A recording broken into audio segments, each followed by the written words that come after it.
Hi, Sophia. We're on day 23. Kai wants to make himself known. There's his nose. So, this is a big chapter, too. We have a lot going on here. Chapter 23.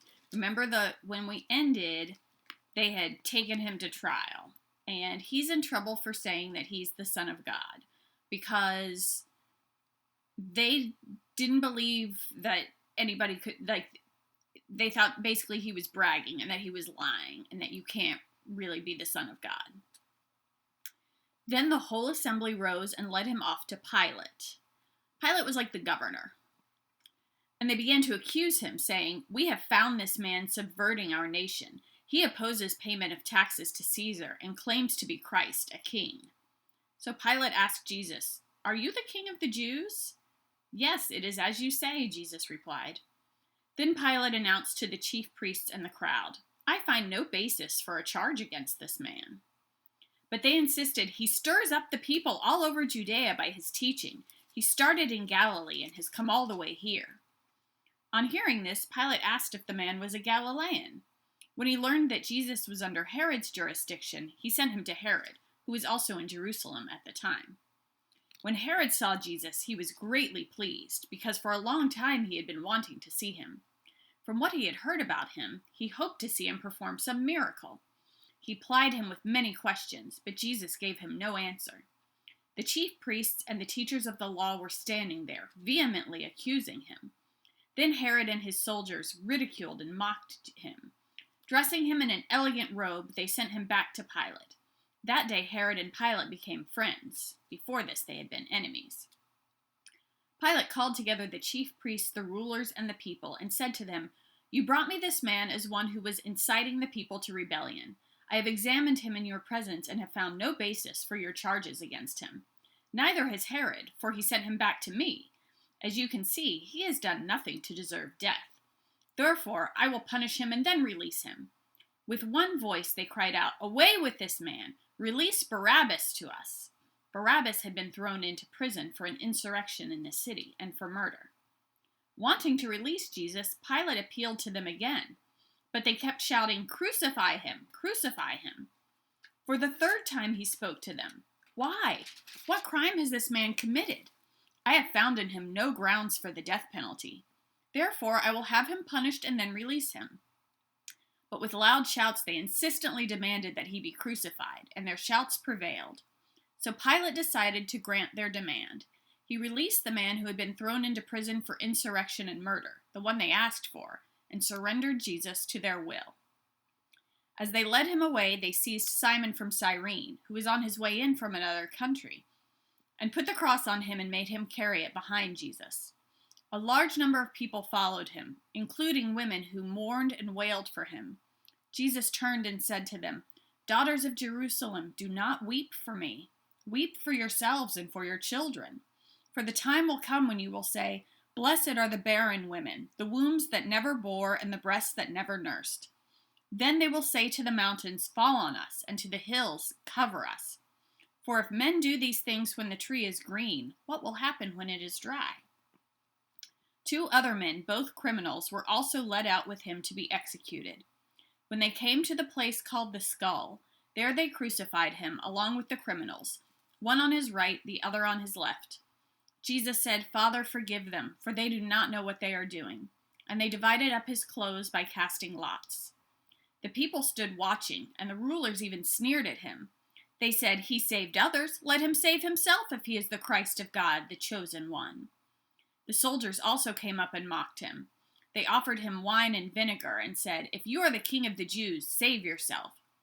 There was a written notice above him, which read, "This is the King of the Jews." One of the criminals who hung there hurled insults at him. "Aren't you the Christ? Save yourself and us." But the other criminal rebuked him. "Don't you fear God?" he said, "since you are under the same sentence? We are punished justly, for we are getting what our deeds deserve. But this man has done nothing wrong." Then he said, "Jesus, remember me when you come into your kingdom." Jesus answered him, "I tell you the truth. Today you will be with me in paradise." It was now about the 6th hour, and darkness came over the whole land until the 9th hour, for the sun stopped shining. and the curtain of the temple was torn in two. Jesus called out with a loud voice, "Father, into your hands I commit my spirit." When he had said this, he breathed his last. The centurion, seeing what had happened, praised God and said, "Surely this was a righteous man." When all the people who had gathered to witness the sight saw what took place, they beat their breasts and went away. But all those who knew him, including the women who had followed him from Galilee, stood at a distance watching these things.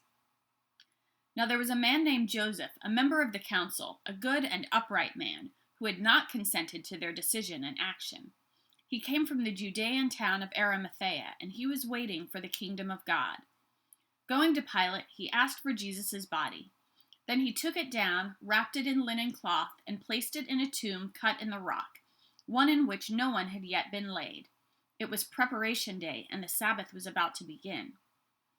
The women who had come with Jesus from Galilee followed Joseph and saw the tomb and how his body was laid in it. Then they went home and prepared spices and perfumes, but they rested on the Sabbath in obedience to the commandment. We have a lot happening here, right? Crucifixion is a really horrible way to die. They would nail people to a cross, and it made it very hard for them to breathe. So it was a very long and very painful death because you basically died by suffocation. And it was done publicly because Rome wanted to send a message that said, if you break the laws here, this is what will happen to you. You'll die this very public, humiliating, painful death. Basically, it's like right in the middle, like at a crossroads, in a very public place where people would just see you as they went back and forth. And we see that like people are making fun of Jesus, and the rulers are making fun of him. But do you notice the thing that they accused him of? They knew that the Romans didn't really care about their religious beliefs. So they couldn't just say, we think that he's making claims about being God, because they were like, no, that's kind of not our business. Instead, they said, oh, he's trying to stir up the people and lead an insurrection, which is like an uprising. He thinks that he's the king, because Rome does care about that. They wanted to keep power. But when Pilate, the governor, listens to the accusations, he's like, I don't really think there's anything here. But he doesn't have the courage to actually say, so I'm going to release him. Kind of tries, but the people are very insistent, and he ultimately gives in. He doesn't have the courage to stand by what he knows is right. So we see that kind of on these like trumped up, not very real charges that Jesus dies. But we see just a few people along the way who are faithful. And I think that's so important because it only takes a few. So a lot of the people had left, and notice we don't hear anything about the disciples. The disciples do not seem to have stuck around, but the women did. The women who loved him stayed close by to watch, and they cried and they grieved, and they saw where he was. They saw where he was buried, and usually when somebody died, they would wrap them in cloths, and they would wrap them in spices to cover the smell because a body starts to decay. They would cover them with spices, and that was also a way of showing love for someone who had died, to treat them carefully, to touch them with loving hands. But you're not allowed to touch anything dead on the Sabbath, which is like the holy day. So they know that the Sabbath is coming, so they get the spices ready, but they can't do it yet. They're going to have to come back after the Sabbath. So Jesus is just in the tomb over the Sabbath. And the women are not allowed to go in there and see him. So notice also they kind of make a trade, right? Pilate says, well, I've got this other prisoner who really has led insurrections, and he's killed people. And they're like, and there was a tradition that they could release one prisoner at Passover. So they're like, no, we want Barabbas. And he's like, really? Because Barabbas is a super shady guy who has actually killed people. And Jesus seems cool. He seems fine. I don't say that he's doing anything wrong. But the leaders, remember, this is all kind of driven by the leaders who are threatened by him, or like, no, give us Barabbas. And so he ends up saying, like, fine, I'll release Barabbas and I'll kill Jesus.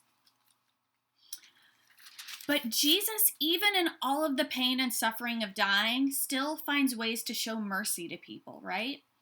He is merciful to the person being killed next to him who says, I don't think this guy did anything wrong. And he just says, will you remember me, Jesus, when you come to your kingdom? And Jesus promises him that day he will be with him with God. And we also see Jesus being, we see him being very kind to, who is it? I'm forgetting something. He won't do tricks for them. That's one of the things that Jesus is not going to prove himself. Remember when it said Herod said, like, he had been wanting to see Jesus because he hoped he would do a miracle? And Jesus is like, I'm not a trick pony. I'm not in your circus. I'm not going to do any miracles to try and get myself off. You either believe who I am or you don't, but I'm not going to do anything to prove it. And I like that he, in a moment where he could have maybe tried to save his life, he really stays faithful to, I'm not going to insult my dignity. I'm not going to try and get myself off. If this is the path God has chosen for me, I'm going to walk it, but I'm not going to play games with you. He really keeps his dignity, which is a way of telling us that we get to keep our dignity too, even when very humiliating things are happening to us. We don't have to agree to that. We might not be able to stop it from happening, just like Jesus can't stop his crucifixion, but we can hold on to the belief that we are created in the image of God and that we have value, and that no matter how people are treating us, we don't have to agree that we deserve that or that we agree that we're humiliated. Jesus refuses to be humiliated or shamed. And he still finds ways to be gentle to the people around him, to the women who are crying. He speaks to them, to the soldier, the centurion. The way he dies transforms the centurion, who's like the soldier. He says, this man must truly have been righteous. We see that Joseph of Arimathea is faithful. Otherwise, Jesus would have just hung on the cross probably for a couple of days. Because again, you can't touch dead bodies on the Sabbath. You could have just stayed there, and probably like animals and stuff would have come and started to chew at him. That was a very common thing. Joseph makes sure that he gets buried so that his body isn't defiled in any way. So we see these little moments of people being faithful, and we know that God sees those small things and he honors them.